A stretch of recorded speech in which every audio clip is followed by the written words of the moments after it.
Good morning. This is Talking Animals on WMNF. I'm Duncan Strauss, and first my thanks and congratulations to anyone who contributed in any way to Saturday's tropical heat wave being a tremendous success.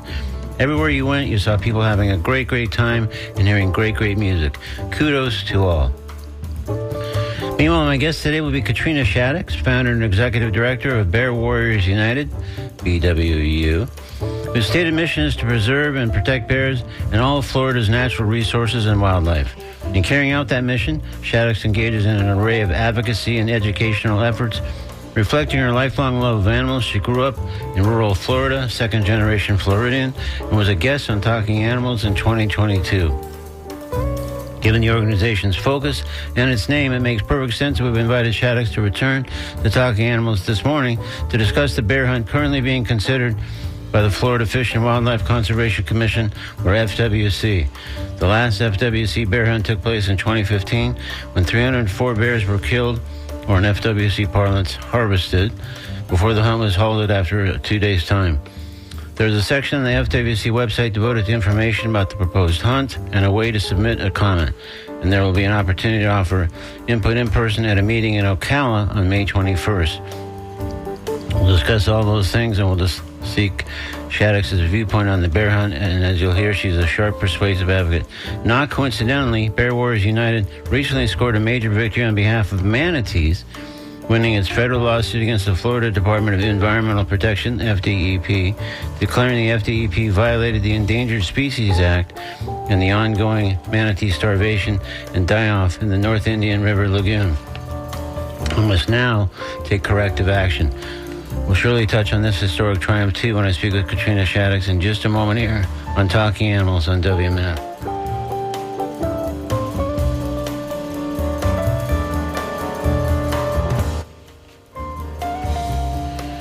Before we proceed, a programming note. In exactly 2 weeks, on May 28th, WMNF's Summer Fund Drive begins, and I'll be raising money on Talking Animals that very day, Wednesday, May 28th. I'm typically assigned a giant fundraising goal of $3,000 or more. That's a lot, especially for a one-hour show. So I'm hoping you might consider donating, ideally, before May 28th, maybe even today. Any amount, $35, $50, anything you can swing, $100 or $200, anything is greatly appreciated. We don't know how the White House's policy towards PBS and NPR will affect the fundraising of such stations as WNF, but your donation could be all the more crucial right about now.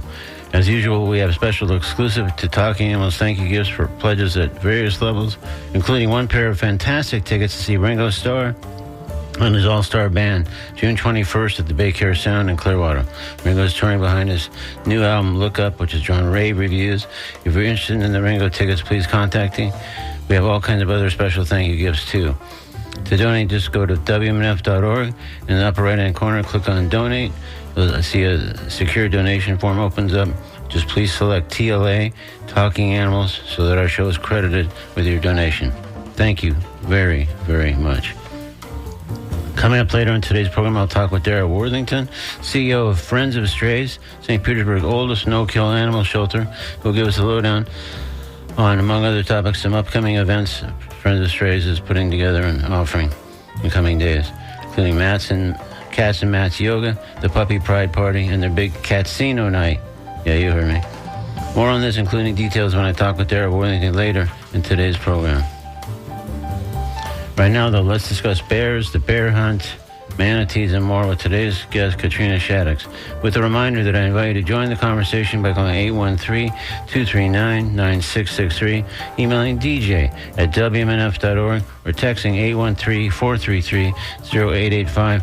Let's welcome Katrina Shadix back to Talking Animals on WMNF. Good morning, Katrina. Good morning, Duncan. Thank you for having me.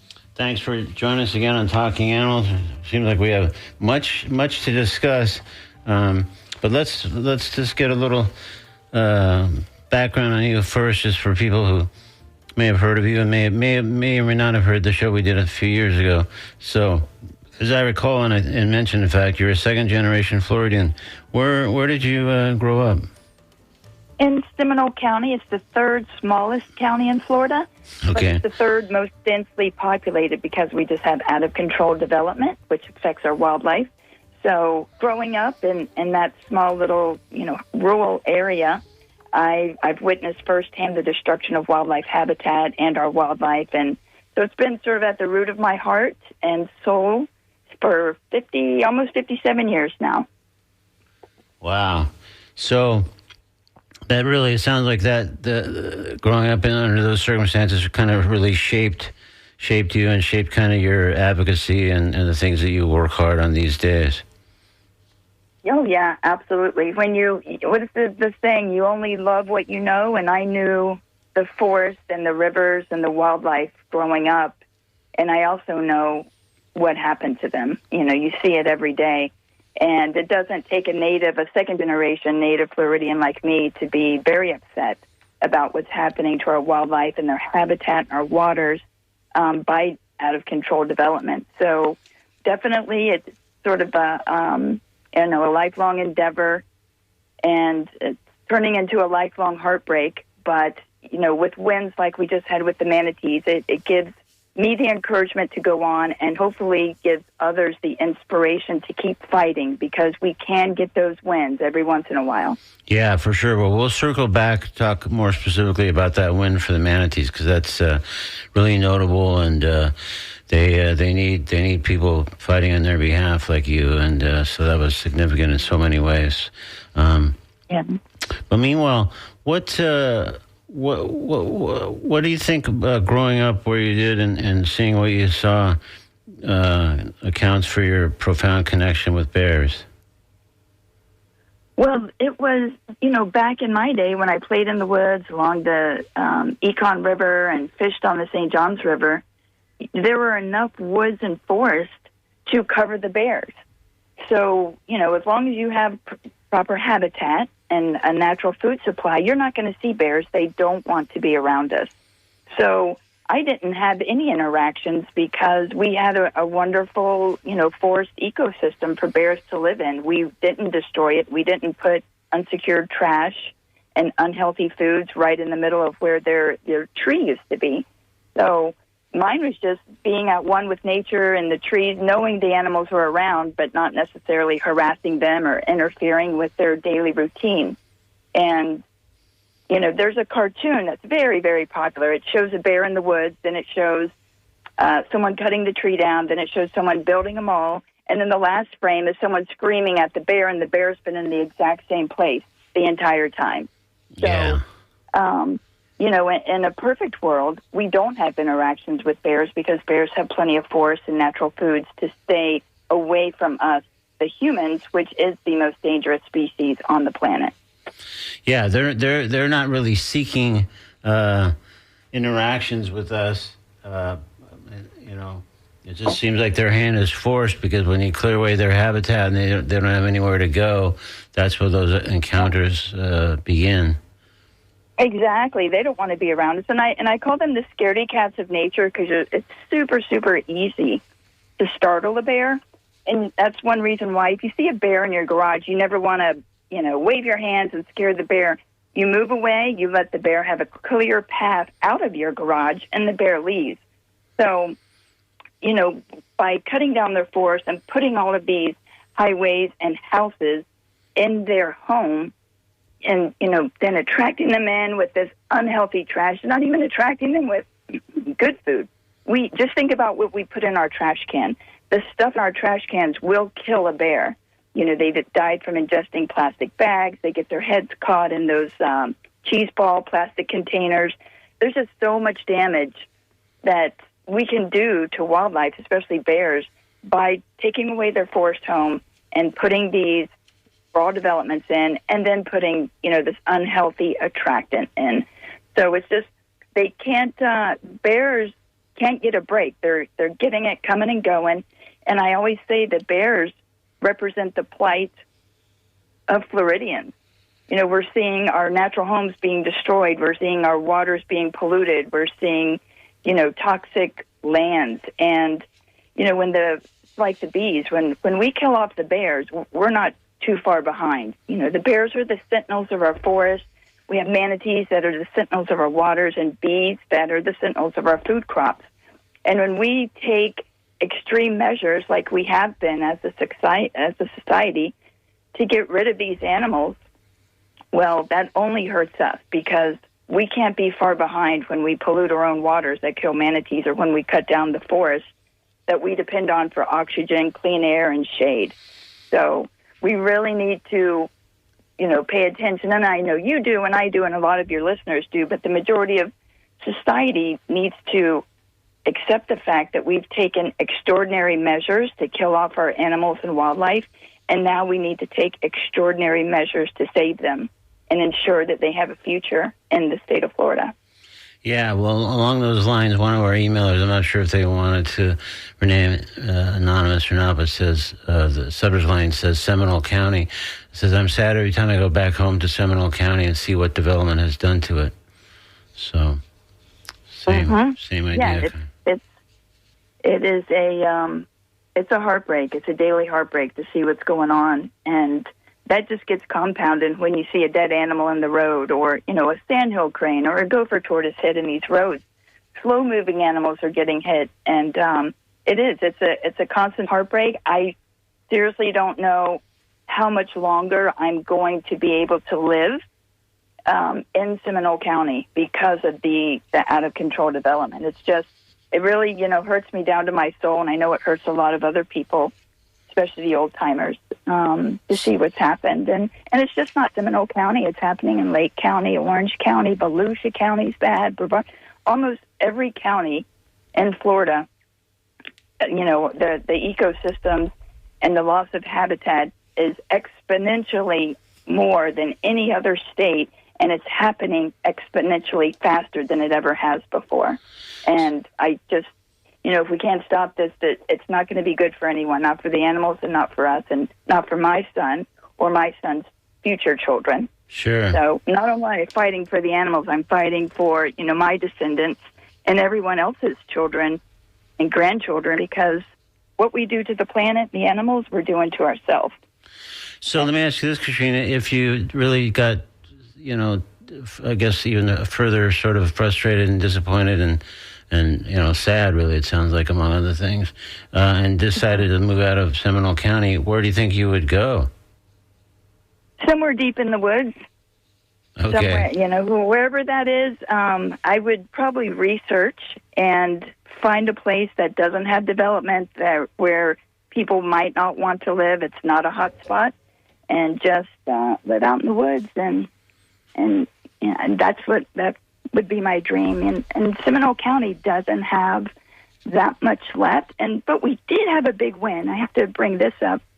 There was a Yarborough development trying to go in Seminole County, and Bear Warriors United, my nonprofit, actually sued Seminole County Commission to stop this development. And not only did we win and stop that development, we saved Seminole County's entire rural boundary by preventing this 300-home sprawl development from going in. And we got this property on the Florida Forevers list and approved to be purchased by the state in record time. In less than a year, we got that land saved, and it's saved forever. And I want to let your listeners know a super important step to stopping development is going straight to the landowner, which is what I did. I went straight to Mrs. Yarborough. I wrote her a handwritten card and said, hey, we can get your land purchased and conserved forever. I know this is what you want to do. And she had her representative call me, and I connected the representative with the Florida Forever staff member in Tallahassee. And from there, it was, like I said, record timing, getting that land purchased and saved in Seminole County. So that's an epic legacy win that, maybe about 50 Seminole County residents, a lot of them old-timers, that we participated in. We worked really hard, and we're super proud of that victory. But I just want to give advice to all your listeners out there. Go straight to the landowner and talk to them in a polite, respectful manner, because a lot of these landowners don't want their land destroyed. A lot of them have younger generations that want to cash out, and the older generation wants to save it and put it in conservation. So if you just make those connection avenues available, Yeah. a lot of times you'll see they want to conserve the land. So we're super excited about that. But again, there's just, for that one big win, we see all these little what is it, death by 1,000 cuts, all these efforts going in. And but so I think you can only do so much. You can give your best effort. That's what we're trying to do. I do think along with those death by 1,000 cuts, it really is instructive what you just said, because I think the idea that there's probably a lot of Mrs. Yarboroughs sitting there stuck between various offers that they're getting and not wanting to do this and not wanting to taint what they're still holding, and they're probably generations of, family. So the fact that she heard from you in a handwritten note, I mean, that set things in motion in a way that, like you said, moves swiftly. And it's just, I think there's really an important lesson there. Yeah, definitely. I hope everyone tries that, before, because it can be very disheartening. I know a lot of people go to county and city commission meetings. That's where those development orders take place that, change conservation area to multifamily or, whatever density. And if you just go straight to the landowner, that's a much more effective way to try to get something put in conservation. And Florida does have a very good land buying program. So, definitely we need to take advantage of that. They also have a conservation easement program. So if the state doesn't buy the land outright, they can pay you millions of dollars to put a conservation over it. But there's a loophole in that is extremely dangerous, that conservation easement can be taken off by the grantor or the grantee at any time and allow that land to be developed. And that's what happened to Split Oak Forest. It was under a conservation easement. Florida Fish and Wildlife Commissioners voted to take that conservation off. Now, that land was supposed to be conserved forever. But because of that loophole in the conservation easement state statute, they were allowed to take that conservation off and put a massive toll road through it. So we're still fighting that, but outright purchase of the land is much better and much safer for all of us and all of the landowners that truly do want to conserve their land forever. Yeah. Well, it sounds like you've learned to navigate a lot of this and all the potential loopholes and things that could come back and haunt you if you didn't know better. So it sounds like you've really learned a lot and become super educated on the mechanics of this that can help offset the big machinery that you're otherwise up against. Right, and it all happened by mistake. I didn't know any of this. I didn't even know what a city or county commission was. I didn't know what a development order was until, I lived across the street from this beautiful forest. My dog and I would hike every day. There was panther in there, indigo snakes, this beautiful little peaceful place, and that was in Oviedo in Seminole County. And I went to work one day. When I came back at 5, that forest was gone and in burning piles of mulch. And I was in shock. I got depressed. My animals and I got sick from the, black dirt started coming in the AC filters. And I said, how is this even legal? And that was, 2013. That was one of those 1,000 cuts that, is helping to destroy Seminole County. But I learned from then the whole political process of how developers pay our city and county commissioners to give them the vote to change the development order and allow that small development in a forest. So, like I said, it's been a heartbreaking endeavor, but so rewarding at times and hopefully so inspiring to other people that they can do the same thing. We do have a chance. We have to work hard, and it's difficult to get these wins, but it can be done. All hope should not be lost. So I want to help everyone fight as much as they want. And, feel free to give out my cell phone number, my email address, because I want to help Floridians save what we have left of Florida. Well, with that in mind, what prompted you to first advocate for bears, to take your first step in seeking to protect them? Was there a particular incident, or was it just cumulatively where you just said, I love bears too much to kind of just stand by and watch this happen?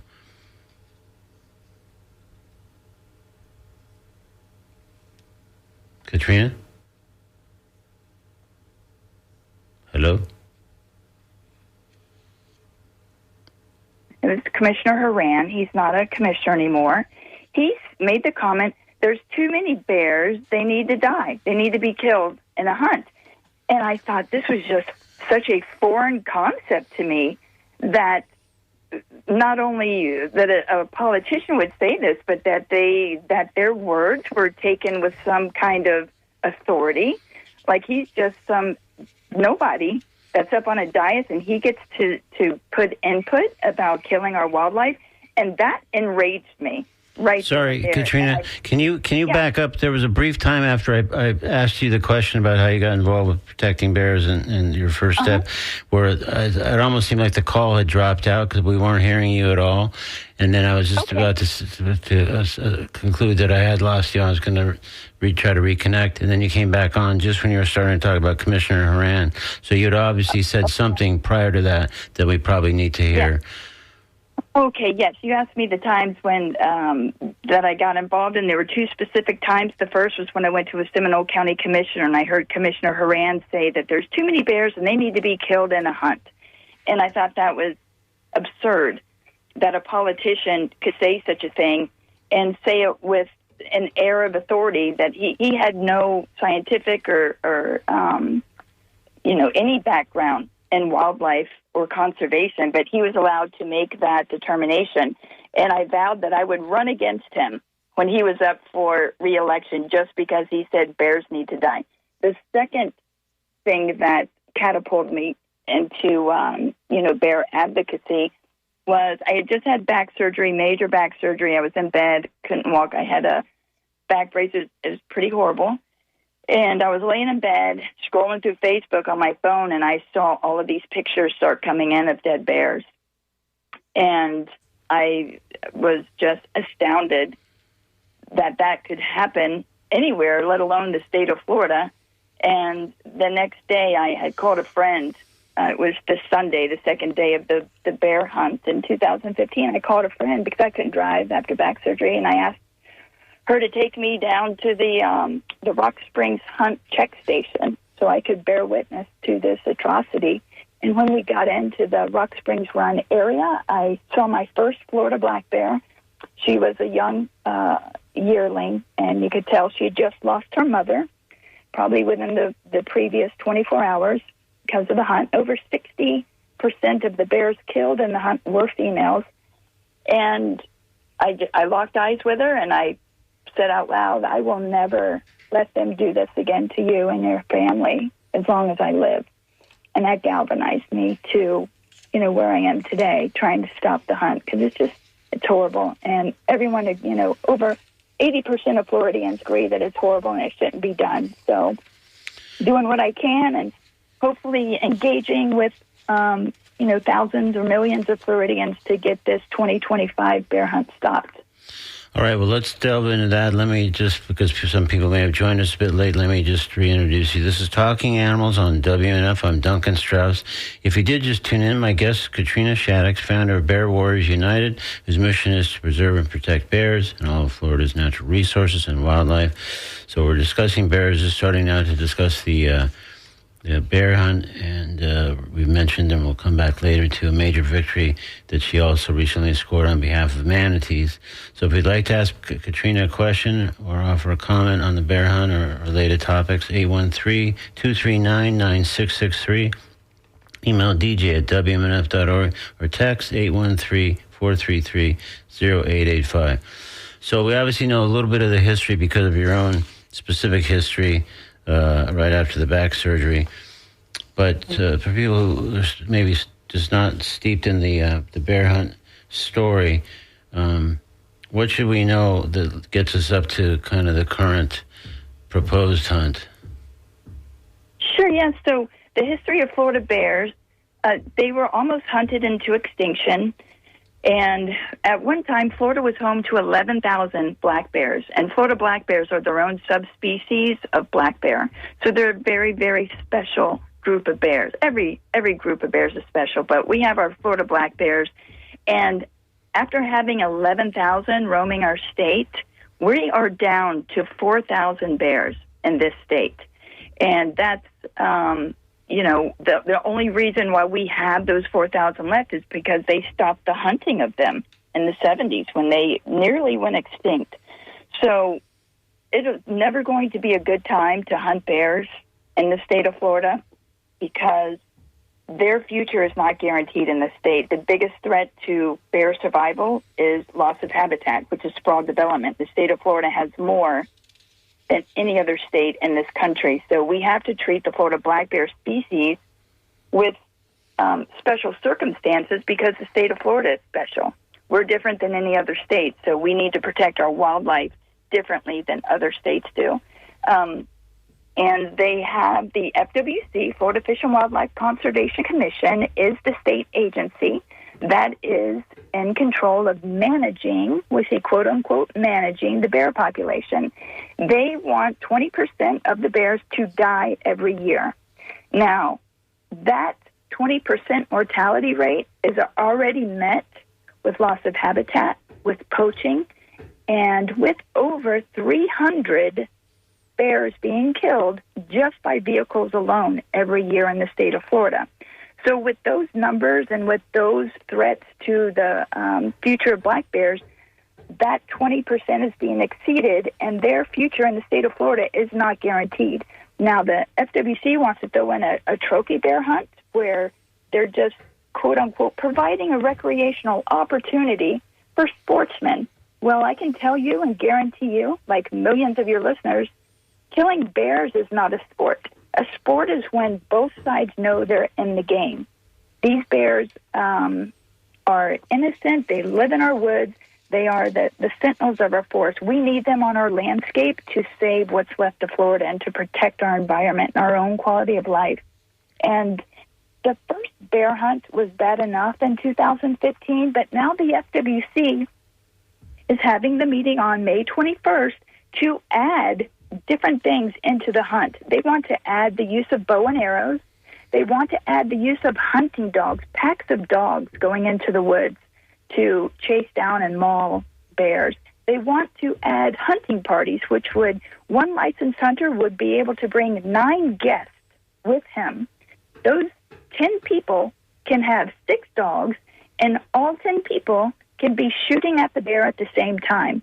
I have no idea why or how they came up with this proposition, but it's absolutely ridiculous. That should not be approved.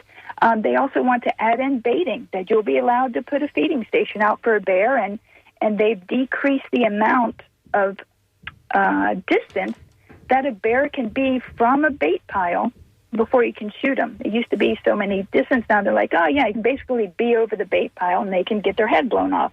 So there's nothing sporting about this, and it's definitely not good conservation when you want to kill off for sport a species that only has 4,000 members left and a species that is very important to saving what's left of Florida. So is there any specific questions about the hunt? Well, I guess just as you outlined that, I mean, I just wonder, with the number of bears you already noted that are dying from habitat loss or cars or other things like that, why, on the other hand, the FWC seems to be ratcheting up tremendously the efforts to kill what seems like ultimately a large number of bears. I mean, how does this? How do we square this, or is there just no way to square it? Well, there's no way to reconcile what's going on. In December, the FWC's Bear Management Division, Bear Management Team, led by Mike Orlando, did an amazing job giving the commissioners an update on the Bear Management Plan. And nowhere in his presentation did he say that we need a hunt. He actually bragged that, the FWC is working with Floridians to secure trash, and the bear-human encounters were decreasing, the core complaints were decreasing, and my home county specifically went from number 1 of bear complaint calls to the FWC down to number 8. And that's because I provide free bear straps and education to people in Seminole County, and our Seminole County residents love our bears, and they do whatever it takes to save them. And when it's the simple step of securing your trash, people are so on board, and they're even more on board when it's free to do that, when there's no cost to them. Yeah. So the FWC Bear Management Team In no way was ever insinuated that a hunt was needed or wanted. And right after that very wonderful presentation that Mike Orlando gave, one of the commissioners, he's a developer for the villages, named Gary Lester. He didn't even acknowledge Mike's great presentation. He immediately said, let's talk about a bear hunt. So from what I can tell, it is one man up on that dais, one man in FWC with thousands of employees and staff members that was allowed to get a bear hunt on the agenda. And that is so unacceptable. You could tell during that meeting that the other commissioners didn't even want to discuss a bear hunt. And as a matter of fact, not one of those commissioners seconded the motion to discuss a bear hunt. So we have one guy, Gary Lester, that has initiated this whole atrocity and just really slapped FWC's bear management team in the face because they've done all this great work. And it's like, well, it doesn't matter what you've done. It doesn't matter what Floridians do or what Floridians want. We want a bear hunt to satisfy the bloodlust of a handful of trophy killers. And, what can we do about it? We can't do much because the governor appoints these commissioners, and he appoints these commissioners as a reward for donating lots of money to his campaign. So what we can do is attend the FWC meeting on May 21st by 8:30 in the morning and speak out. Sign up to speak and voice your opinion against the bear hunt. And also, Katrina is doing comments. Let's say someone feels strongly about this, but for one reason or another, war, conflict, other conflict, can't get to Ocala on May 21st. Sending comments into bear comments at myfwc.com. Yes. Is that effective? That's one. It is, yes. It gets, they tally all the for and against comments. So make sure in the subject line of your email, put no bear hunt, and then you can write in the body of the email whatever, expound on why you don't want a bear hunt. Also, if you go onto the FWC's website and click on the agenda for the May 21st meeting, they have a commenting portal. And if you click on that, it's a second way to comment to commissioners. And you need to do that this Friday by 5 p.m. But it's on the FWC May agenda website, and you'll see it highlighted in blue. It'll say comment. It's like comment portal, I think it's called. Okay. But those are the two ways to send in your comments. And they do help. They do tally the comments, and it's always overwhelmingly against the bear hunt. But the more people that can email, the better. Especially, we all know everyone can't make it to the meeting, and it's designed to kind of suppress public, input by having it in the middle of the week when we're all either at school or have our kids or working. Yeah. So those emails really help. So whoever can email, and you can also email me if you want talking points at bearwarriorsunited@gmail.com. I can help you out with that. But yes, those two, bear comments at myfwc.com, and then the commenting portal on the FWC website. All right. Well, that sounds like a very effective way. But here's something that just shows you, I guess, like how I don't know. I don't necessarily think of myself as naive, but in this case, I may about sound that way.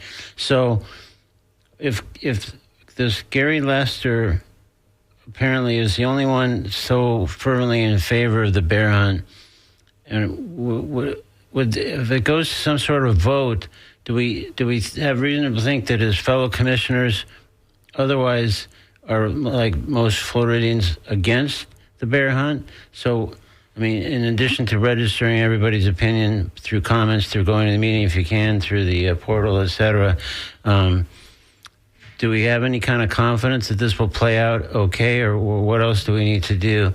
And is it so lopsided, just even though one guy has kind of sounded like the moving force behind this? Mm-hmm. In previous years, we had a lot of confidence that the commissioners would listen to the public. This year is completely different because what we've seen in the past 2 years on the FWC Commission is that the commissioners will want to vote a certain way, but the commission chair, another developer, Rodney Barreto, will bully the commissioners into voting the way that he wants. And that's how the conservation easement was taken off of Split Oak Forest. They think they removed the easement. Technically, they didn't, but in their minds, they think they voted to remove the conservation easement. And you could tell there were at least 3 commissioners that did not want to vote to remove the conservation easement. But Rodney Brito does this thing where he looks to his left, looks to his right, and basically says, don't fight me on this, and they vote his way. Now, there's one commissioner, Steve Hudson. He's wonderful. I would vote against Rodney. He's the only one with the guts to vote a different way than chairman and developer Rodney Barreto, and we love Mr. Hudson for doing that.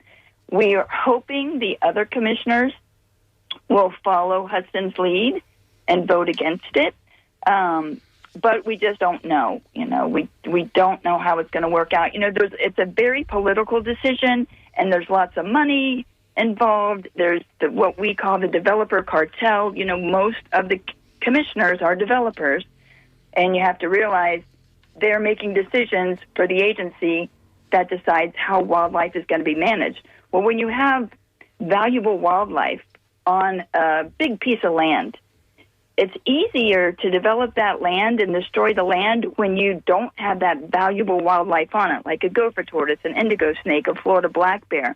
So anytime developers can vote to get those animals, the wildlife, that can stop development. When you vote to get those animals off that land, it makes it easier to develop. So if this goes down to a political or a developer vote, they're going to vote to have a bear hunt because that means there's more bears that are going to be killed and less reasons to pay millions to put that land into conservation for wildlife habitat, because why would we pay millions to put into wildlife habitat when there's no wildlife on it? So there are deeper corrupt reasons for having a bear hunt, and it's another frustrating thing, but we have to do our best. We're not responsible for the end results. We're only responsible for our best effort, and our best effort is going to be trying to convince those commissioners to vote against the bear hunt. So is the May 21st meeting and the comments, the emails and the comments through the commenting portal, is that really kind of the pivotal and sort of last significant opportunity to have Floridians register their objection to the bear hunt? It is, yes. Those 2 commenting tools are the best way to put your opposition on record. And then, of course, May 21st is speak out in person. And then, of course, if there just so happens to be a nonprofit organization that's going to file a lawsuit against the FWC about this bear hunt, they could always help and support that nonprofit organization that's sticking their neck out there to file a lawsuit against the agency. And is there a certain organization that is about to file it but hasn't yet filed that lawsuit? But there's some talk on the street that Bear Warriors United might be doing that. Yeah, I figured that might be who we're talking about here. So is that going to have a specific timing to it? Is that why you're sort of not revealing directly, at least, that's part of the plan? Right, yeah. We're, I don't want to announce officially until it's filed. So, but I can say right now, and, I'm not going to be quiet about it anymore. Yes, we are filing a lawsuit against the FWC for bears. Great. Excellent. It's just, it needs to be done. We've actually been working on this since 2016. So it's not just about the bear hunt. It's about long-term protections of the Florida black bears. And, but, now it's critical. We've had all these other lawsuits and all these other endeavors that we've been working on, like, stopping development and so many other things, that this decision to to bring a bear hunt proposal to the May meeting really, okay, we really need to do the lawsuit now. We've waited long enough. It's crucial that we get this filed. All right. Well, that's we'll keep an eye out for that, obviously. And how do you think the recent fatal bear attack in Collier County, killing the 89-year-old man and apparently, I guess, his dog as well, affects the conversation around the bear hunt? I mean, it marks the first fatal Florida black bear attack, I guess, in the state history.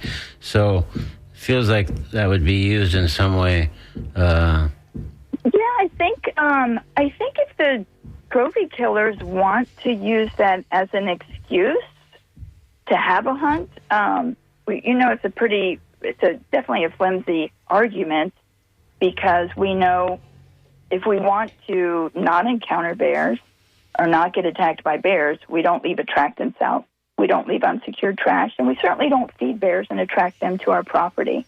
So, I think if a trophy killer wants to use that, he can, be welcome. I think it's a little, I'd hate to me, it'd sort of be a disrespectful thing to do to the deceased man. Yeah, well, especially because it sounds like it's really more of a horrific anomaly than anything to sort of base or help. Well, absolutely an anomaly, because we know no one has ever been killed by a Florida black bear in the entire history of the state of Florida until 3 weeks before they have a controversial vote on a black bear hunt.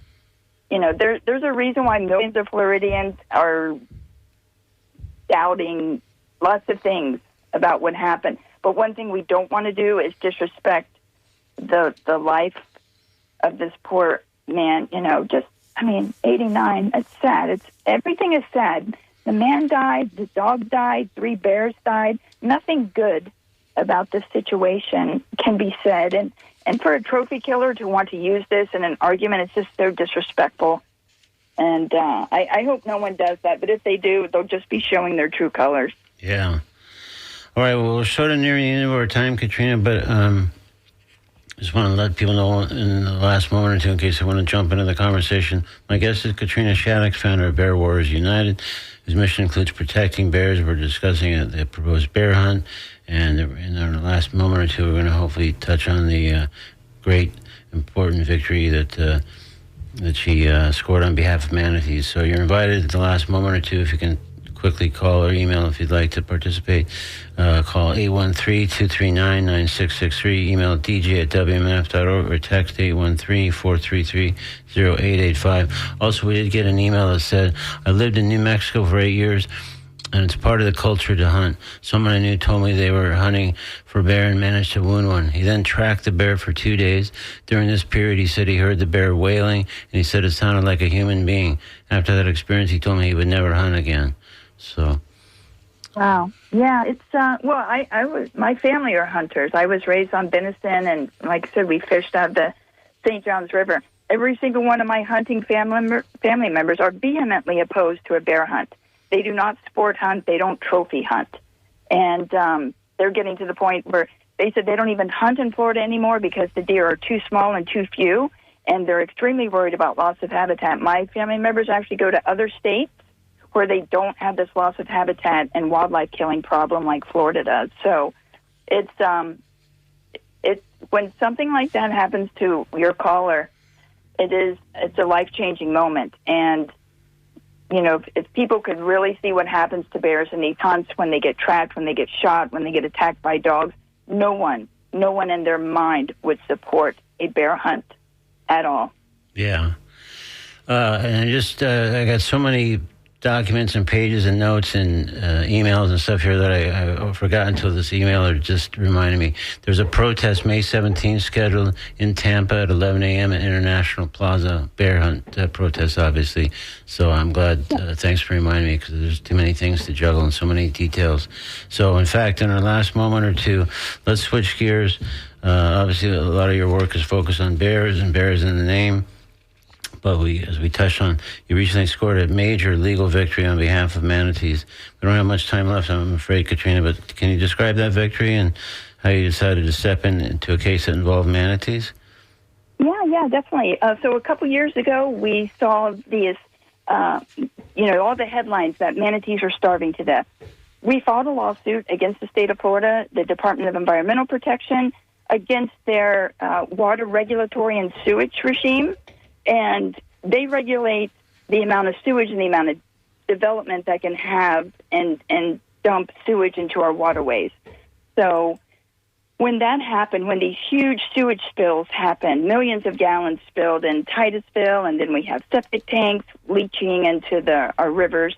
Our lawsuit was specifically the Northern Indian River Lagoon.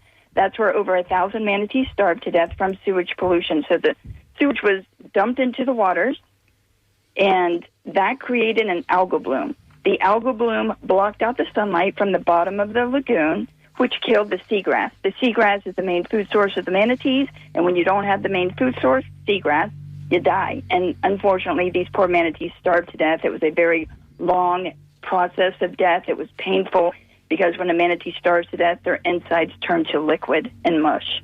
And now we have chronic malnutrition of manatees, which means record numbers of babies are dying because the mother manatees who survived the starvation event are chronically malnourished and cannot bear healthy babies. So we have massive amounts of babies dying. We won this lawsuit. The FDEP was found guilty of violating the Endangered Species Act by starving manatees to death.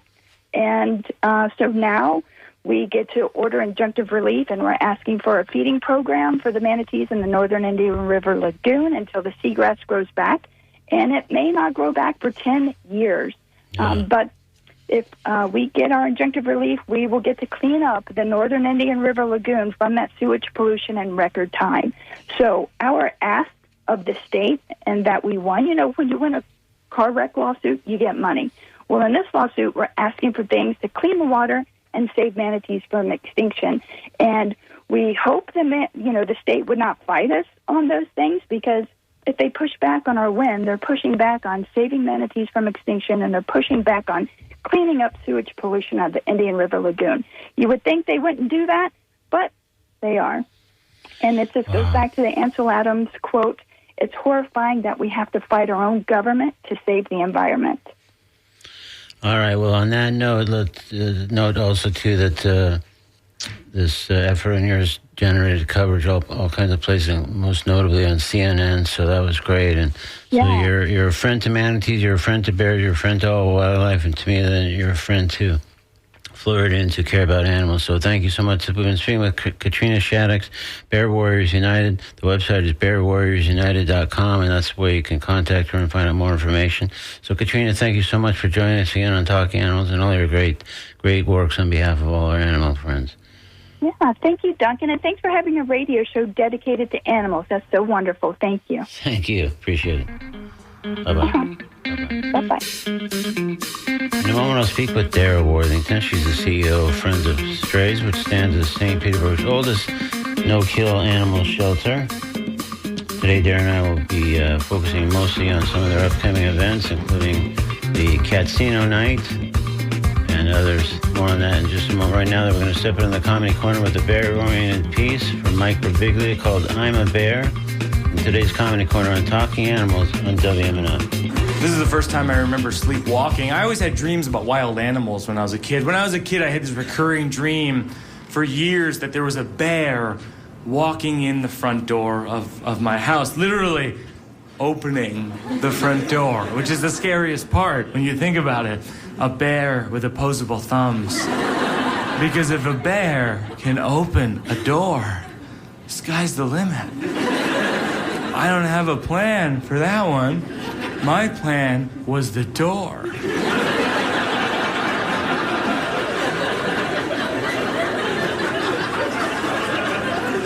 In the dream, I would hide in the kitchen cupboard with my sister Patty, and it's pitch black, and I'm scared to death, and I open up the door crack to let in some light. I look next to me, and Patty is gone, and she's been replaced by the bear. It doesn't kill me, but it gives me kind of a coy, Jack Nicholson-y look. Like, will I kill you? And that's when I wake up. And I had that dream for years, and then eventually I attempted to face this lifelong fear. Patty and I went to Alaska. We went to this place called Katmai National Park, which is one of these places that has so many bears that when you arrive, they take you to what's called bear orientation. And they teach you, and it seems counterintuitive, but if you ever see a bear walking towards you, you're actually supposed to clap and make the bear aware of your presence. Like, I'm right here, bear. I'm right here. I'm Mike, and you're a bear. And we're okay with each other. And when they told me this, I was like, oh, I'm going to be murdered by a bear. Because that seems like basting yourself in barbecue sauce. It's like, I'm right here, bear. I'm right here. and I taste fantastic. I've applied condiments so that I'll be less bland. That was Mike Birbiglia in today's Comedy Corner. The piece called I'm a Bear, taken from his album Sleepwalk with Me. Now it's time to talk with Dara Worthington, CEO of Friends of Strays, here to fill us in chiefly on some upcoming Friends of Strays events. Here's Dara on Talking Animals on WMNF. Good morning, Dara. Good morning, Duncan. Thanks for joining us again on Talking Animals. And we've had good fortune, or I've had the good fortune to speak with you a number of times over the years. But just in case somebody listening, for one reason or another, may not be familiar with Friends of Strays, maybe you could give us the elevator pitch on what it is and its mission. Yeah, Friends of Strays is the first no-kill animal shelter in St. Petersburg, Florida. We're in our 46th year of operation, starting in 1978. We are in a growth phase right now and doing everything that we can do to help save animals in Pinellas County and the state of Florida. That's great. And it looks like, looking at your calendar, there's a lot of events kind of on the horizon and just generally. So let's talk about that. Why are events important to Friends of Strays? Events are important to Friends of Strays because it helps us build friends, build our network. We get a lot of people that support our mission at these events, and we hope that they will follow us and support us for years to come. So just getting our name out into the community and getting people to understand the good work that we're doing here is a very important part of our mission. For sure. Well, let's talk about a few of those that are coming up. Among those are Cats and Mats Yoga. The name probably suggests what happens, but maybe you could give us the details just in case. Yeah, we do kitten yoga the fourth Saturday of each month at our new Cat Box facility, and tickets are required. We only have a room for about 20 people, so definitely get your tickets beforehand. It's a $25 donation. You just bring a mat and a towel and flow with the kitties. And how many kitties are involved typically in that kind of session? We usually have 4 or so kittens. That's great. They're usually fun and run around and get on top of people while they're doing their stretches, and it's just a good time. Sounds like the way to do yoga for sure if you have the option. Yeah. So, and then Barks and Bruises coming up, I think, after that. Barks and Brews is coming up at Two Shepherds Tap Room on May 24th from 1 to 3. We'll have a table there with info on adoptable pets, and you can bring your dog and have a beer. Okay, but not the dog. Yeah, that's where we draw the line. No, yeah. Just the human for the beer. Right. And then Puppy Pride Party sounds cool. Yes, we're doing Puppy Pride on, let me see here, Saturday, May 31st at Dunedin Pet Supply. And then Sunday, June 1st, we've got Dunedin Pride and Family Fun Day.